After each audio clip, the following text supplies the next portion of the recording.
It's always interesting when the Chiefs talk, and they did today. We heard from Andy Reid and, among others, safety Tyrann Mathieu and linebacker Anthony Hitchens. And that means you'll hear from them too on today's SportsBeat KC, the Kansas City Star's daily sports podcast. It's Thursday, May 25th, and I'm Blair Kirchhoff.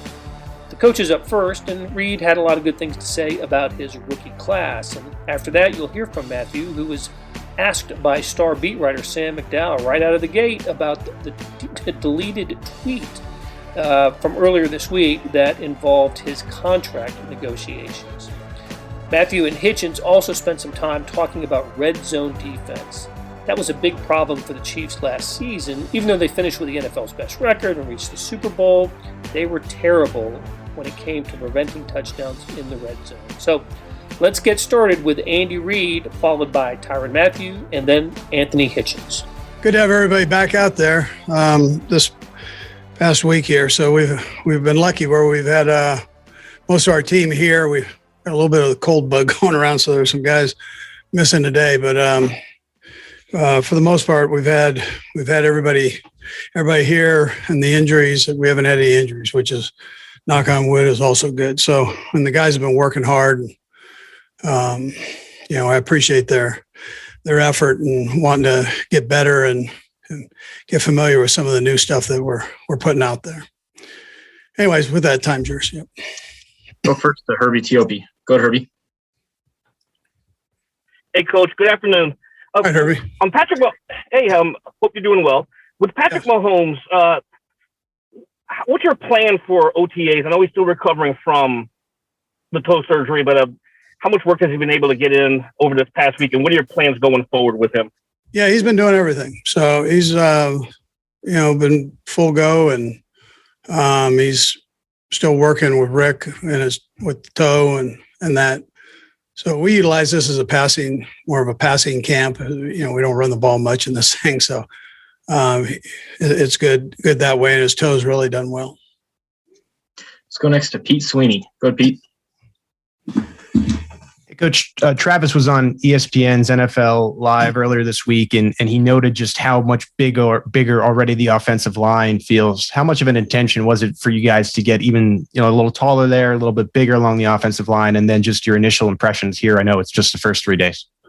Yeah, so it's been good for that, but the main thing you want are good football players, and we've got a whole group of them now, and it's great competition.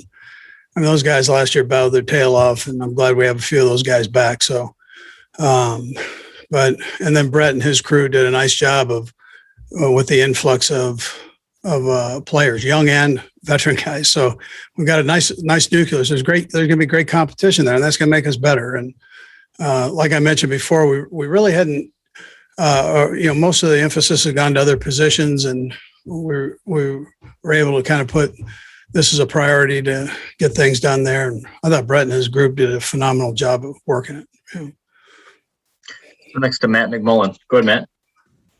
Hey, Coach, you mentioned before how much you enjoyed just being a teacher out there as a coach, and a camp like this with so many young guys in this camp is a great opportunity to be a teacher. How much fun is just being a teacher in this time of year for these young guys? Well, that's what you do as a coach. I mean, you're here to teach, and there are not a lot of secrets in the NFL anymore. So the better that you can teach, I think, the better you can help enhance the ability of your players. So that's what we all try to do, and I think we all love it. I mean, we love having the guys back on grass. I mean, that's a good thing. It's just hard to teach the fundamentals of the game virtually. I mean, it's great that we have the tool. I'm not saying that, but it's a tough thing to teach the fundamentals that way. Adam Teicher. Go ahead, Adam.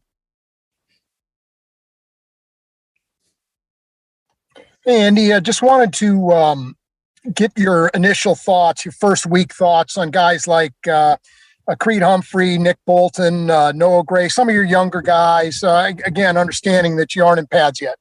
Yeah, you know what, Adam, I've been impressed with them. They're smart. They're picking things up, and they're physical players. Not that we can. I mean, we're in shorts now, so I say that, but they look explosive, and And so that'll become important once the season goes. But they're pounding through all this new stuff, and we're loading it up and throwing it at them, and they seem to handle it pretty good. Let's go next to Tyrann Mathieu. Go ahead, Tyrann. Coach, a couple of them kind of related. Just first of all, just what are the challenges you see for Orlando Brown going from a much more run heavy scheme to yours that maybe favors the pass? And then you were talking about the depth of the offensive line, but it does seem like I think three of the guys that would be prime candidates on that right side are going to have to knock some rust off, right? Not having played. So I'm wondering if you're seeing that. Do you see the rust that's there? So just the Brown scheme and then the rust on the right side. Yeah. So, well, Brown, this is what you'll find out with him as you guys get to know him a little bit more. He very coachable. Andy Heck's a phenomenal coach. So, and has been there and has played the position. So it's great for Orlando fundamentally to work with Andy. And listen, he's had good coaches before, but in this situation for what we do, there's nobody better than Andy. So to learn from, and so I think just the initial footwork that you have to take, and he played half the season at left, so it's not that big of a thing. But the things we do in our offense, just a couple of the footwork things, he'll get down and they'll be second nature to him. So he's a nice addition. And then listen, there's going to be a battle on the right side, and there are a bunch of guys that can play, and we'll just, we've always done this. We take the five best and throw them in there. And so we'll see how it all sorts out. Long right now, you talk probably the most rust that you'd think, and he stepped in and done a nice job. So, I mean, he's playing the right guard spot right now, but we know he also can play tackle, and he's jumped in there next to Remmers, and they've moved right along and done a nice job. Three more, starting at the top with Sam. Go ahead, Sam. Hey, Andy. Second straight year that you drafted a linebacker early, and Anthony Hitchens has sort of been your veteran there. So I'm wondering, what's your comfort level with him sort of being the guy that brings those young guys along, and how has he embraced that role? Yeah, he's kind of the grandfather of the bunch, and does a great job of communicating. And he knows, he's always in House's pocket there with him, and he's a very willing studier. He goes above and beyond to know what's going on, and he's very capable of communicating that. So, and he's been great for the young guys. I think he does a heck of a job with that. He was great with Willie last year. He'll be good with the young guy this year. So should be. He doesn't. He knows that he's a good football player. He's very confident that way as a veteran. Next to Matt Derrick. Go ahead, Matt. Hey, Coach, you talked a little bit about the offensive line, but specifically on that left side with two newcomers, with Orlando and Joe.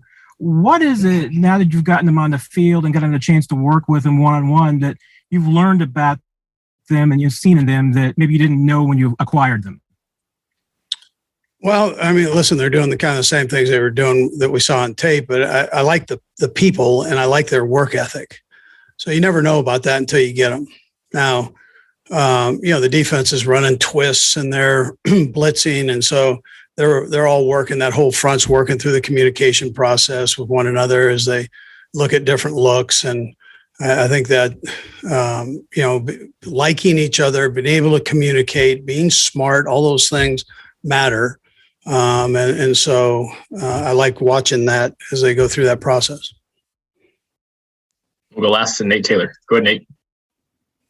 Hey, Andy, good to see you. All right, Nate, likewise.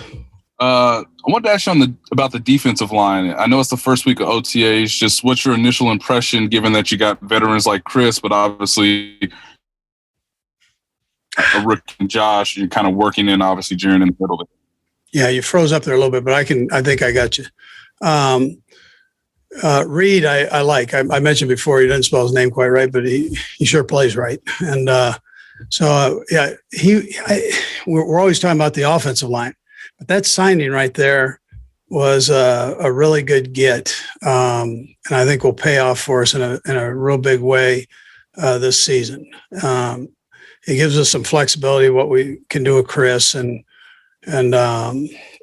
so it's I like that addition. I mean, you're talking about a Pro Bowl caliber player, and just plugging him in, and not much has been said about it. And I'm excited to see him once we kick this thing off. Coach, we appreciate your time. Thanks for joining us. Okay, thank you guys. Appreciate it. Well, we'll start first with Sam McDowell. Go ahead, Sam. Hey, Tyrann, how's it going, man? Doing good. Blessed. Wanted to ask you about obviously the tweet that you had sent out about probably not being back here long term. Can you kind of go through just your mindset with all that right now? I think first, I delete a lot of tweets, but if I'm a fan, I wouldn't put too much emphasis, on that. I think people that know me, they know where my heart is at. I can't control everything, so for me, it's all about just trying my best to kind of focus on the things I can't control, and that's just coming to work every day, trying to make the dudes around me better. Let's go next to Todd Lebo. Go ahead, Todd. Hey, Tyrann, you mentioned you delete a few tweets. On something like that, after you sent that tweet, did you immediately delete it? Did someone say, "Hey, what are you doing there?" How do you go through kind of editing yourself, and then do you kind of try to edit yourself before you send a tweet that maybe you don't want out there? Yeah, I think obviously sometimes you tweet things, and other people reach out and tell you, "Hey, why you shouldn't tweet things like that." But I think most of the times it's all me. Obviously, some things shouldn't be said. Some things shouldn't be talked about. I think I'm a pretty open guy. I think I'm fair, as far as, showing people who I am. And, it could kind of work against you, sometimes, in this new social media world we live in. Let's go next to Matt McMullen. Go ahead, Matt. Hey, Tyrann. A lot of young DBs in your room, guys like Rashad, Bo Peep Keys. They're getting out there on the field this time. What are you expecting from them going forward here in the offseason program? And what have you noticed about their energy, their excitement level when they be back on the field? Yeah, I think, for any young guy, you just want to see those guys take the next step in the system. I think, for a lot of them, things move fast. We got a pretty complex defensive scheme that we run. And so any guy that's going into his second or third year in the system, you would just hope that they take the necessary steps to kind of get better, whether that be communicating, whether that be showing up to work early, showing up to meetings early. You just want to see the young guys continue to grow and put themselves in a position to be successful. Go next to Nate Taylor. Go ahead, Nate. Hey, Tyrann, one guy I wanted to ask you about is Bashaud Breeland. I know he's still a free agent. Just how much have you talked to him, and what would it mean for you if the team and him are able to have another season together, given that he was sort of helping out, obviously, the young cornerbacks in a similar role that you have with the rest of the DB room? Yeah, I mean, Breezy's to me, he's one of the more underrated cornerbacks in this league. Really felt like the last couple of years he's really helped us out a lot. Him and C Ward, really, manning their sides of the field, being able to play press man, bump and run, with elite receivers. So he's a guy that deserves, a lot of credit for what we've been able to do, defensively the last couple seasons. I try to keep a close relationship with all my guys. Me and Breezy's probably a little different. We talk more than others, but just really wishing him the best. I hope we can get him back here. But like I said, a lot of things aren't, in our control. I just try to continue to be a positive influence, in his life, and just continue to encourage him no matter what. Let's go next to Matt Derrick. Go ahead, Matt. Hey, Tyrann, good to see you. Hey. I know it's early in this process and everything, but every team's a little bit different, and you've got some new faces this year. What is it that gets you excited about this defense? What is it that you see or maybe some areas where you guys can be better than even you were last year? Yeah, I think, just talk about being better. I think we could be better in the red zone. I feel like we pretty much at the bottom of the pack, really in every red zone statistic. So teams are going to be able to put drives together on us. I think it's up to us. It's up to the players to really go out there and try our best to keep guys out of the end zone. I think that's going to give our team, a greater chance to win. If we're able to kind of, make teams throw the ball in the end zone, instead of actually, running the football. And so, we've been harping on it. Coach Spags have been really harping on the details of it. And, but I think that's something that I would love to see us, really get better at going forward, especially during the season. Got 3 more. We'll go right down the line, starting with Tyrann. Go ahead, Tyrann. Tyrann, I know, just to go back to the tweets that you sent out and deleted, I'm curious, do you still feel kind of that way, or do you think that a deal can get done? If I'm not mistaken, the timeline on Chris Jones was later. It seems like that maybe you need a deadline to get a deal done. So are you still optimistic that an extension can be done? And is this maybe just one of the frustrating parts of the business that it doesn't get done when you want to get it done?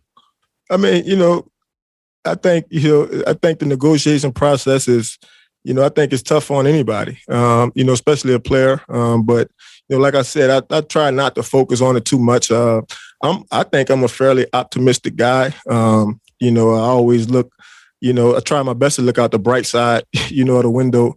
But this is my 3rd franchise. So I understand the business. I'm grown enough to understand it. I think I'm mature enough to understand it. And but I'm also mature enough to understand that, it's still a lot of work that I got to put in, that needs to be put in. And, just kind of let God handle, everything else. Let's go next to Steve Walls. Go ahead, Steve. Hey, what's happening, T? Hey. Hey, you've been in this league a little while, right? And you've had the opportunity to, have a season after a Super Bowl win, and now it's coming after a loss. Does this one make you hungrier, other than years past because of this last year's loss? Yeah, I think anytime you lose, you have a bad taste in your mouth. It could be a Super Bowl, it could be week 2, week 9. I think anytime you lose a game, and you have to sit on it for a while, it could kind of stay with you for a while. But, you just try your best to use it positively, just try to dig deeper. Like we were talking about earlier, just trying to find new ways to get better, whether that be individually or whether that be as a unit. So we got a lot of motivation right now. We got a lot of things that, we feel like could get us back, to that stage and then capitalize on it. So it's all about us putting that work in, really believing in each other and, helping each other to get better each and every day. We'll go last to Pete Sweeney. Go, Pete.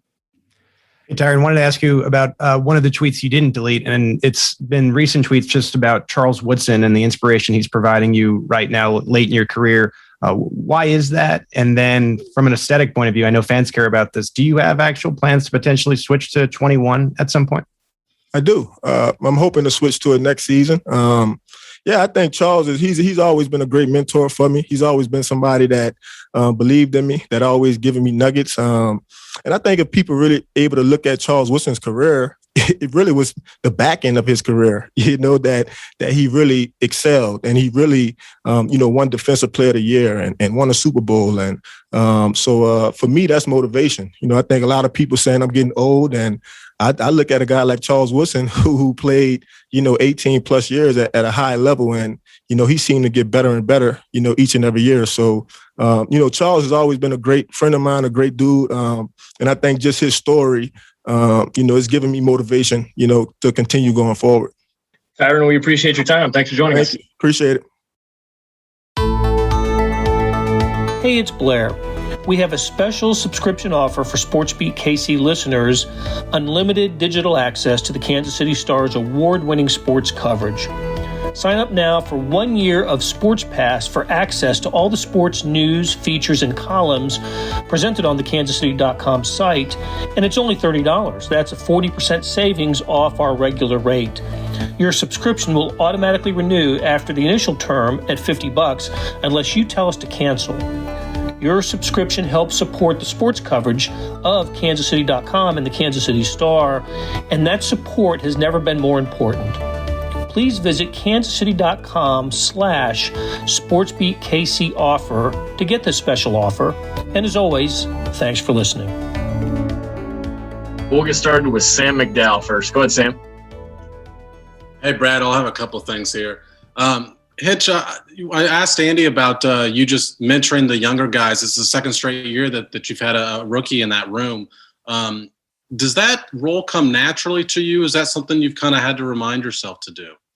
No, it kind of comes natural. When I was younger, I had guys that I looked up to and taught me the ropes. And then, ever since then, I just been doing, my part, giving back to the game and young players and things like that. So honestly, I'm just being me, studying. They need help. They can ask. Sometimes I just give my advice. Sometimes, I'm just trying to teach them, the pros and the cons of playing linebacker and being in NFL. So I'm just like an older brother to all of them. They all family here. And just trying to get everybody to improve so we can be, as good as we can in our linebacker room as a defense and as a team. You touched on it a little bit in that answer, but my second question was just, can you kind of describe what that entails? When you have a younger guy that's learning this playbook for the first time, being in the NFL for the first time, what are the specific things you're doing with those guys?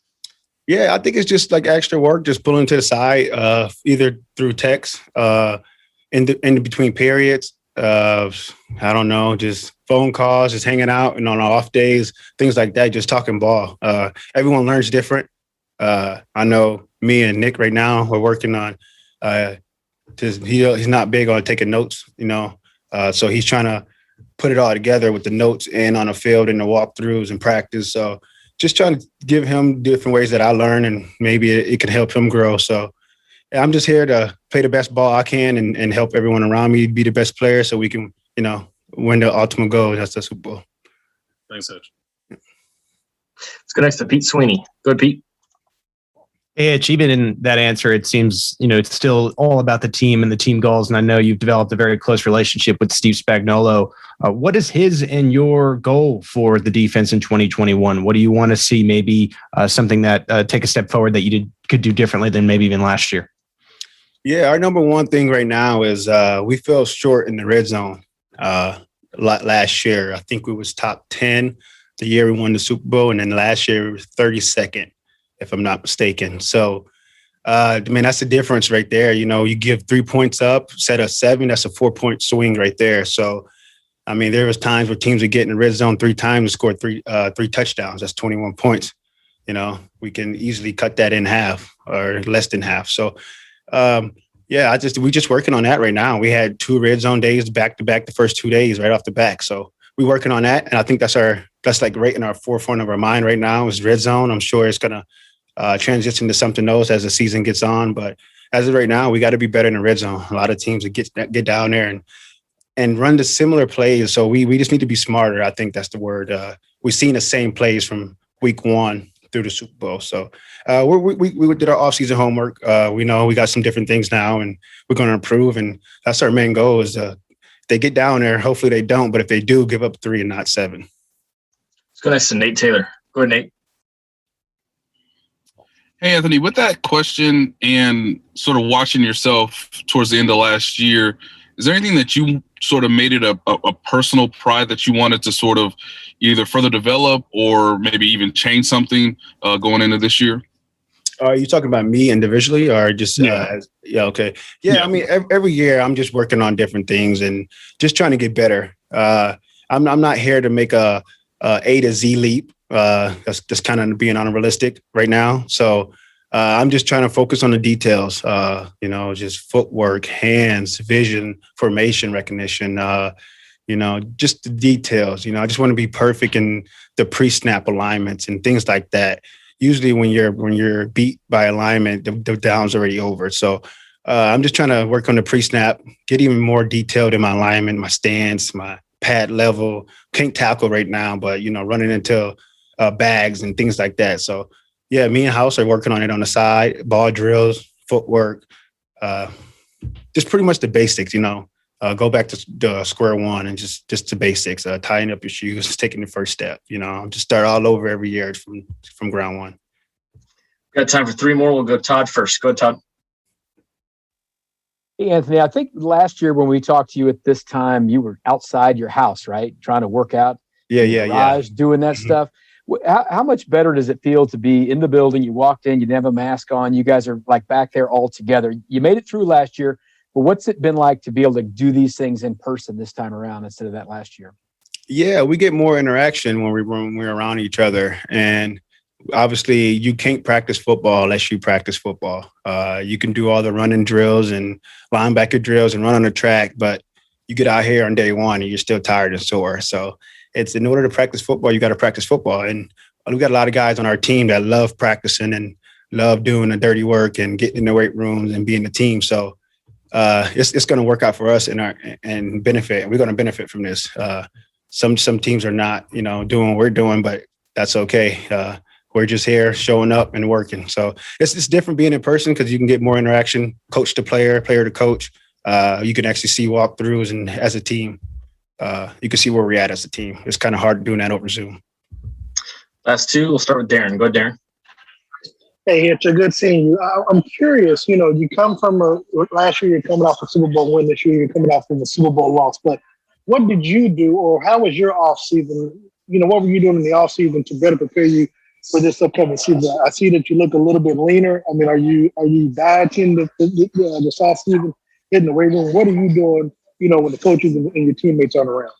Yeah, I'm trying something different. To be honest, I am getting a little more lean. I'm gonna try to lean out a little more, spring ball, and then as camp comes and as the season comes, I can put the bulk and the muscle and getting that extra lift in. So, yeah, I'm a little more lean. Obviously, we all know this is a spread type of offense, and a lot of guys are running crisscross, and Tyreek Hill's running down the field and things like that. So, I got a little more lean, and I'm just watching the body fat. It's no secret. I am in year 8. I can't do what I did 3-4 years ago. So, so I'm just trying to lean out, watch my diet, and just keep working, try different things, and hopefully it works, for my body. Everybody's different. So this is something different that I'm trying this year, is leaning more and then add the bulk as we, add bulk reps and practice and games and things like that. And we'll go last to Adam Teicher. Go ahead, Adam. Hey, Anthony, I got a couple things. First, just want to see how that's going for you. I know you guys haven't put on the pads or anything. It's real early. Just want to get your early impressions on how that part of it's going. And Brad, I'll have a second question as well. Yeah, it's kind of hard. We only had 3 days now. No predictions and none of that stuff right now. We're just diving in the playbook. It's our 3rd year in the system, so we're kind of ahead of the game with a lot of guys returning and things like that. So, we're just digging away, man. We're just taking it one day at a time and getting better, correcting ourselves, and good or bad or indifferent, man. We're just trying to improve. That's all you can do right now. You can't really get a win, in May or June. So we're competing against our offense, which is one of the best offenses in the league. So we get good work every day for them. So yeah, we're just trying to improve, man. Okay. And also, you talked a minute about an emphasis this year on being better in the red zone. Mm-hmm. Other than emphasizing it and talking about it and maybe even working on it in practice, are the things you guys can do as a group to be better down there, whether that's with scheme or personnel or whatever that maybe you guys can implement this year, you think? Yeah. First meeting Spags put up, if I'm not mistaken, I think there was 3 criteria that led to bad downs in the red zone. Some of them was physical. Some of them was just mental, not doing the blitz correctly or not running the correct coverage that he called. And some of them was scheme related. He said he put some on himself that, he made some bad calls as well. So for our coach to own up like that, we take pride in that. He's sitting there in front of the whole defense saying that there's some calls he could have called better. But at the same time, we also, talking to ourselves, there's some things we could have did better as players. So yeah, we all got it in our forefront of our mind, and we know in order to get better at it, you got to work at it. Did we have perfect red zone days these last 2 days? No, not really. But there's things that we're seeing from our offense that we see around this lead. So we're getting work at it in May and not wait until, week 1 or week 3 or 4. So yeah, I just think we all know that we was a 32nd team in the red zone. So yeah, we got some work to do, and it started on Monday or Tuesday. Hitch, we appreciate the time. Thanks for joining us. All right, thanks for having me. See you guys. That will do it for today. Thanks to our SportsBeat KC production staff of Derek Donovan, Beth Welsh, Monty Davis, Jeff Rosen, Chris Pickett, and Savannah Smith. Links to stories about the Chiefs can be found in the show notes. and on kansascity.com. Hey, got another deal for you. You can subscribe to Sports Pass for 99 cents a month. That's right, 99 pennies a month. Sports Pass is the online version of the Star Sports section. You get all the stories that appear in the print editions of the Star, plus many more stories that appear only on the website, and certainly they appear first on kansascity.com. After 3 months, it auto-renews at $5.99 a month unless you cancel. It's always a great time to subscribe, what with going on with the Chiefs, the Royals, the colleges, our soccer teams, much more. How do you get it? You go to kansascity.com/sportspass2020. That's kansascity.com/sportspass2020. You want more than just sports coverage? Check out the entire Kansas City Star product. Sports news, features, commentary, and analysis. The whole thing. You get all the stories written by my talented colleagues, plus additional national news, sports, and business coverage with the e-edition. The details for all of these deals can be found at account.kansascity.com/subscribe. And I know that's a lot of dots and dashes, so if you're having trouble hunting down any of the offers, you send me an email, bkirkhoff@kcstar.com, and I'll get you to the right place. So whether it's the Sports Pass or the full subscription, you're getting and supporting the best sports and news coverage in Kansas City and helping us produce programs like SportsBeat KC. Thanks for listening, and we'll be back on Friday with another episode, and I bet we talk soccer.